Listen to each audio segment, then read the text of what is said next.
zikir pada saat mau tidur.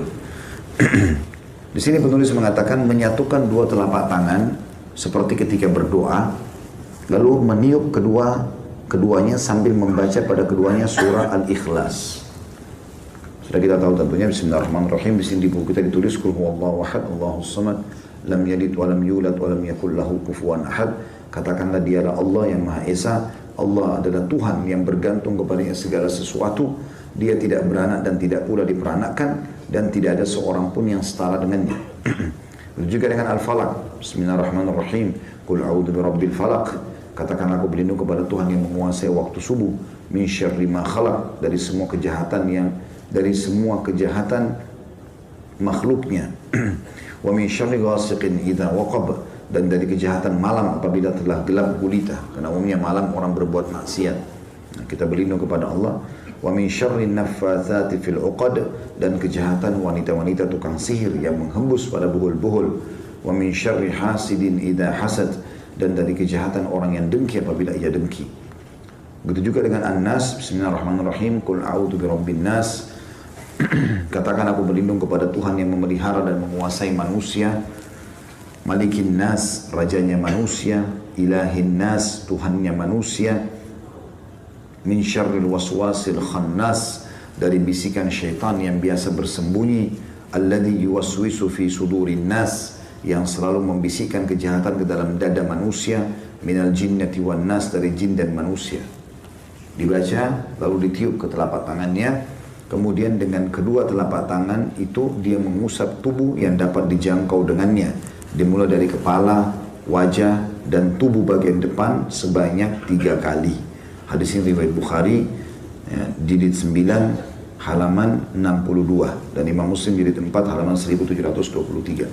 Jadi bisa teman-teman lakukan dengan 2 cara. Baca Al-Ikhlas, Al-Falaq, An-Nas sekali-sekali, tiup ke telapak tangan, lalu usap dari kepala sampai kaki. Diulangi sampai 3 kali.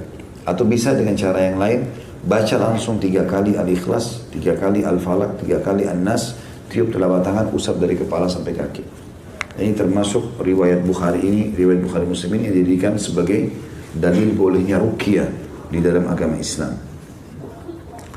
Kemudian dianjurkan membaca ayat kursi. Allahu la ilaha illa, bismillahirrahmanirrahim. Allahu la ilaha illa wal hayyul qayyum. Allah yang tidak ada Tuhan yang berhak disembah kecuali Dia. Dia Maha hidup dan terus-menerus mengurus makhluknya. La ta'khudhuhu sinatun wala naum. Dia tidak pernah mengantuk apalagi tidur. Lahu ma fis samawati wa ma fil ard. Miliknya lah semua yang di langit dan di bumi. Man dzalladzi yashfa'u indahu illa bi'idni. Tidak akan pernah ada yang bisa memberikan pertolongan di sisinya kecuali dengan izinnya. Ya'lamu ma baina aydihim wa ma khalfahum. Dia adalah Tuhan yang mengetahui semua apa yang ada di antara kedua tangan mereka dan di belakang mereka. Wala yuhituna bi syai'in min ilmihi illa bima syaa'. Dan mereka tidak mengetahui apa-apa dari ilmu Allah melainkan apa yang dikehendakinya. Wasi'a kursiyyuhus samawati wal ard. Sungguh maha luas telah pijakan kaki Allah atau kursinya Allah. Ya, seluruh langit dan bumi ditutupi atau meliputi seluruh langit dan bumi. Kursi Allah meliputi langit dan bumi. Wala ya'udu hibduhuma wa huwal aliyyul azim. Dan tidak ada yang merasa berat dan Allah tidak merasa berat memelihara keduanya, dan Dia Maha tinggi lagi Maha besar. Al-Baqarah 255. Ada footnote di situ bagi yang pegang bukunya, halaman atau footnote nomor 127 di halaman 98. Keutamaan baca ayat kursi kalau mau tidur, barang siapa, kata Nabi SAW, barang siapa membaca ayat tersebut ketika hendak berbaring di tempat tidurnya, maka Allah akan senantiasa menjaga dirinya dan syaitan tidak akan mendekatinya hingga pagi hari. Hadis riwayat Bukhari, jilid 4 halaman 487. Nah, karena syaitan biasanya datang dalam mimpi, nakut-nakuti, ketindihan, ya, dan segala macam hal. Termasuk dianjurkan adalah membaca beberapa ayat terakhir dari surah Al-Baqarah. Tepatnya 2 ayat terakhir, ya. Ayat 285 sama 286. A'udzu billahi minasyaitonir rajim. Amanar rasulu bima unzila ilaihi min rabbih wal mu'minun. Sesungguhnya Rasul Muhammad SAW telah beriman terhadap apa yang diturunkan kepadanya. Begitu juga orang-orang beriman telah beriman terhadap apa yang diturunkan kepadanya. Kullun amana billah. Semuanya mengimani tentang keberadaan Allah. wa malaikatihi, dan seluruh malaikat-malaikatnya, wa kutubihi, dan kitab-kitabnya, wa rusulihi, dan rasul-rasulnya, la nufarriqu baina ahadin min rusulih, dan kami tidak membeda-bedakan antara utusan-utusan Allah itu. Wa qalu sami'na wa ata'na, dan mereka berkata kami dengar dan kami patuh. Ghufranaka rabbana wa ilaikal masir, pengampunanmu yang kami harapkan wahai Tuhan kami, dan kepadamu lah kami akan dikembalikan. Itu ayat 25-nya. Ayat 26-nya, dua ayat terakhir Al-Baqarah. La yukallifullahu nafsan illa wus'aha, Allah tidak akan membebankan jiwa melampaui kemampuannya. Laha ma kasabat wa 'alaiha maktasabat, miliknya lah sesungguhnya ia mendapatkan pahala dari kebaikan yang diusahakannya dan mendapat siksa dari kejahatan yang dikerjakannya. Rabbana la tu'akhidna. Ya.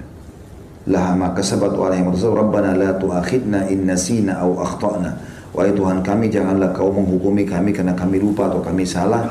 Rabbana wa la tahmil 'alaina isran kama hamaltahu 'alal ladina min qablina. Wahai Tuhan kami, janganlah Engkau bebankan kepada kami beban yang berat sebagaimana Engkau bebankan kepada orang-orang sebelum kami. Rabbana wa la tuhammilna ma la taqata lana bih. Ya Tuhan kami, janganlah Engkau bebankan kami di atas kemampuan kami. Wa'fu anna, maafkanlah kami. Waghfir lana, dan juga ampunilah kami. Warhamna, kasihanilah kami. Anta maulana, Engkau lah ya, Tuhan kami. Fansurna 'alal qaumil kafirin, tolonglah kami dari orang-orang yang kafir. Al-Baqarah 285-286. Di situ ada footnote nomor 128 di halaman 101. Hadisnya adalah hadis riwayat Bukhari di jilid 9 halaman 94 dan Muslim jilid 1 halaman 554. Kata Nabi SAW, barang siapa yang membaca dua ayat tersebut di malam hari, dua ayat akhir Al-Baqarah, maka dua ayat tersebut telah mencukupinya. Makna mencukupinya adalah memenuhi segala kebutuhannya dengan termasuk menyelamatkannya dari segala mara bahaya. Jadi kalau dia misalnya naudzubillah terjadi gempa apa, dia bisa sempat bangun melarikan diri. Intinya dia akan diselamatkan oleh Allah Subhanahu wa taala. Kemudian masuk dalam doa setelahnya adalah tentu ini ada banyak riwayat berhubungan dengan masalah ini ya. Di antaranya sabda Nabi SAW, siapa yang membaca dua ayat terakhir Al-Baqarah, maka semua permintaannya akan dikabulkan oleh Allah. Ya, sampai sebagian ulama menjadikan ini bagian daripada awal doa mereka. Ya, mereka membaca dua akhir Al-Baqarah, baru mereka sampaikan hajatnya kepada Allah Subhanahu Wa Taala.